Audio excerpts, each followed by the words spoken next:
Hello, and thanks to Pat Thorne for joining me on our KJA Meet the Artist today.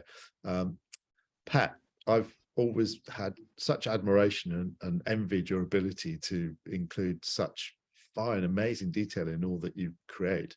It's a real talent and a testimony to your patience and dedication. I think it'd be really interesting for our KJA and White Light NFT communities to find out a little bit more about you and the fabulous depth of your abilities and talents.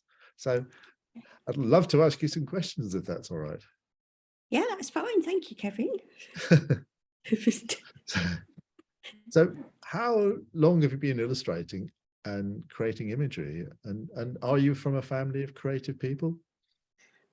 Right, well, let's go. How long have I been creating imagery? Probably from the word go, but if you're going to ask when I was an illustrator from, I have been going since the beginning of the 80s, so we're talking over 40 years. Wow. And I've probably been with you since, I don't know, the late 90s of the last century. I actually looked that up because I thought it would probably come up. And amazingly, I think our first records of you are 2002, but it might be that it was before then, before I don't know. we had computer systems. It was the 90s, but who knows? But as far as if you asked about my family and if they had any creative traits, it was my mother's side of the family that was arty, and my father's side was scientific. But so my mum came from Australia, and all her family that I don't see, my grandfather, I beg my pardon.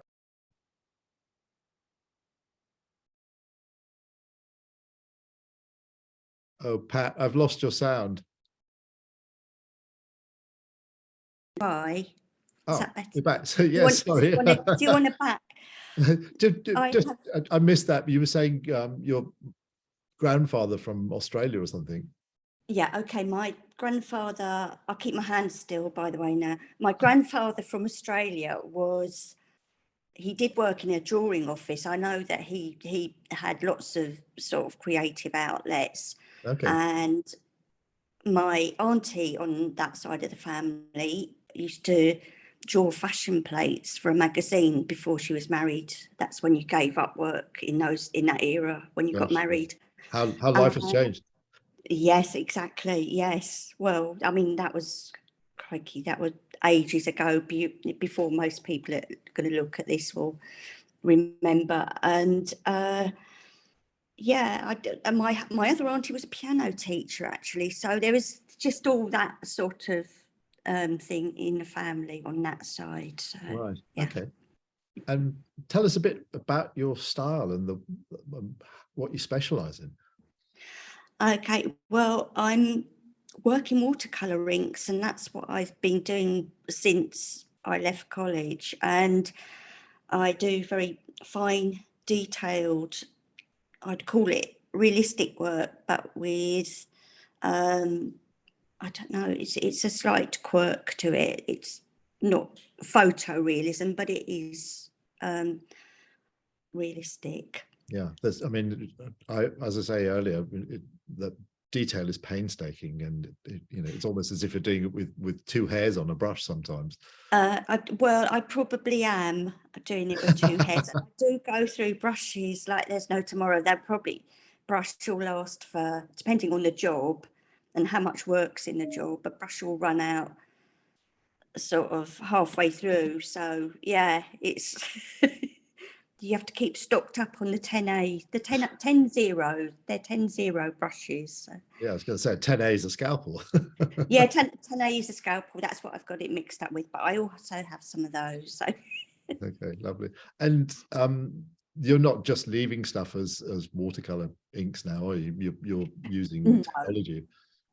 No, I do use Photoshop, and obviously everything has to be supplied digitally now. So yeah, so what I do is I scan artwork, and then it goes into the computer. Sometimes it will be edited on Photoshop, and sometimes it won't.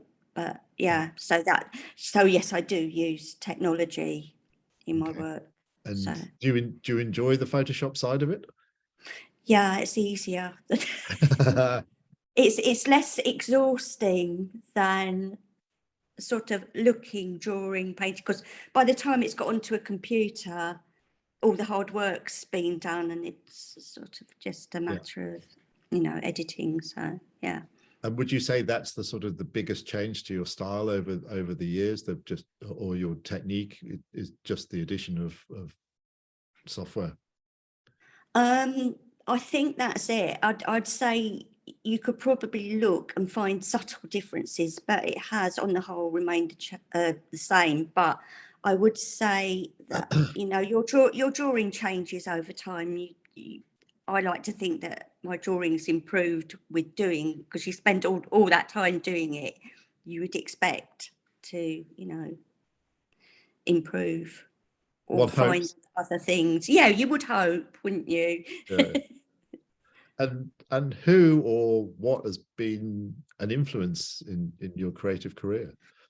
Right. Well, I think that there's a crossover between fine art and illustration, and I would always be influenced by amazing work, which I don't know. I'm trying to think of things, but people like artists like Richard Dadd from the 19th Yep. century, or even Rossetti and people like that I loved. Though that was a colour thing, there was a detail thing, there was also that strange sort of narrative that went on sometimes, but also more recently Paula Rego, and who else did I like? Let me think. Did I say? I'm sorry. I've lost. Can we stop while I rethink that? No, it's fine. It's fine. It's fine. It's no, Yeah, obviously it's a quite an esoteric mix of influences then. yeah. But yeah, there's lots. I could go on forever. Sorry, that's what I meant. Was Yeah. where do I stop? Where do I start? But yes, it's a yes. I suppose you would call it that. Yeah. Yeah. Okay. And where do you find inspiration?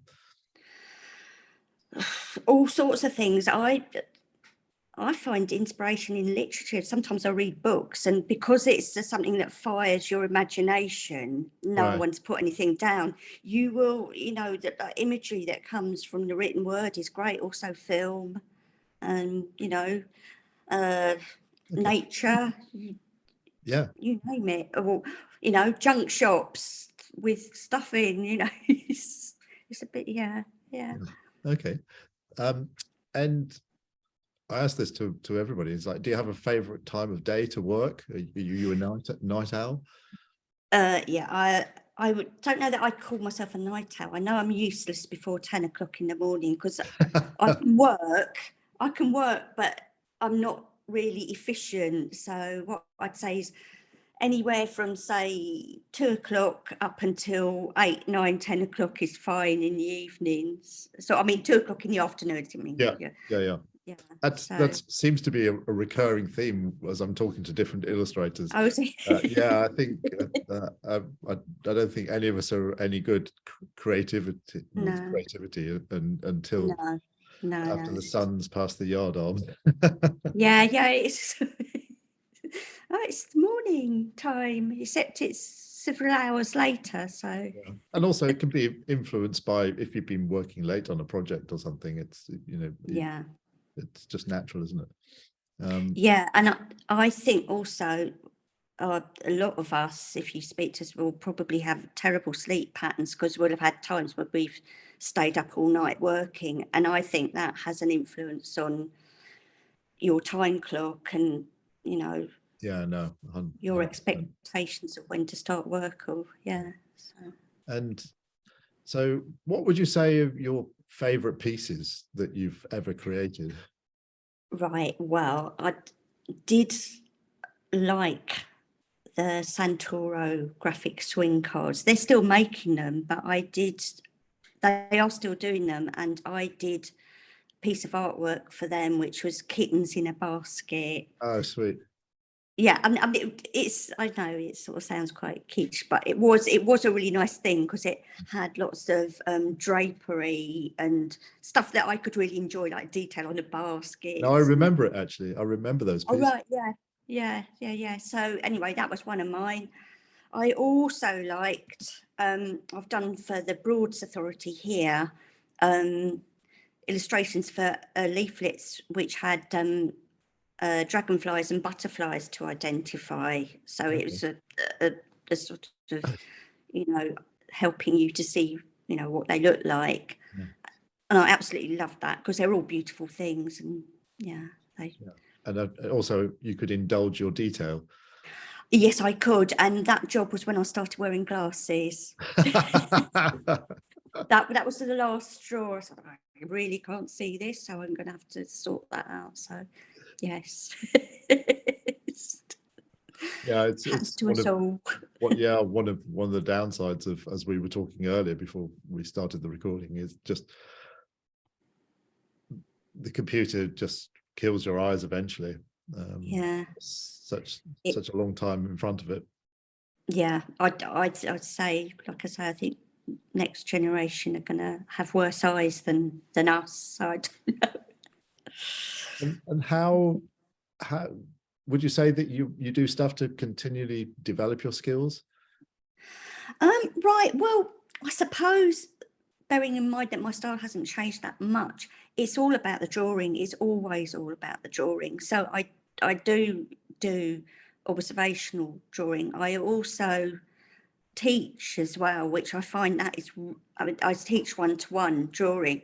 That keeps you on your toes because you have to keep questioning yourself as to, is that there? Did you see that? So that's sort of really good because it's worked both ways. So that's made me think. Brilliant. So, okay. Yeah. And the latest step forward is we've dragged you into the world of NFTs. Yes, I know. So what's the driving force and ideas behind those fabulous edgy cat range of NFTs that you've been working on? Right. Well, they came from cat drawings. I did at some stage in my life spend an awful lot of time drawing cats. I got pigeonholed into a cat illustration period, which sort of drove me mad. But I have drawn a lot of cats in my time, but I suppose the inspiration is that our street is full of cats, absolutely full of cats. All my friends have got cats. I haven't got a cat, which is bizarre. But so this range is sort of based on real cats, but they've become characters, and they're a sort of gang of renegade cats that hang out together, and they're all a bit on the edge. They like doing their own thing. So I can name them for you. Yeah, I can name them for you. Oh, go on. Or not? No. Oh, I don't have to. But I've got a Puss in Pink who's a pink cat that likes to sit around looking gorgeous. I've got Spell Checker who is an inept witch's cat, and Catastrophia, which sort of speaks for herself, is a bit hopeless, and Prince Purple Paws is a sort of very elegant sort of young purple cat, and Mystic Mog is a bit what is she, new agey, probably a bit new agey, if that's still a thing. And I've got Retro Goldfish Flats, can't even say the name. Retro Goldfish It's your creation. running out who that's Alfie, and he's based on the Metro Goldwyn Mayer lion, but he's a cat. Okay. And so you can see all the characteristics, or some of those characteristics that you've created are just local moggies. Yes, there are local moggies and friends moggies, and also moggies from days gone by who might no longer be with us. Okay. So. Okay, that it's a great theme, and again, it's about your observation, isn't it? Finding those characters Yeah, around yeah, you. yeah. No, that's So fantastic. Pat, they might thank have kittens. Sorry. they might have kittens, did you say, Yes. for the next set of NFTs? Yes. Sorry.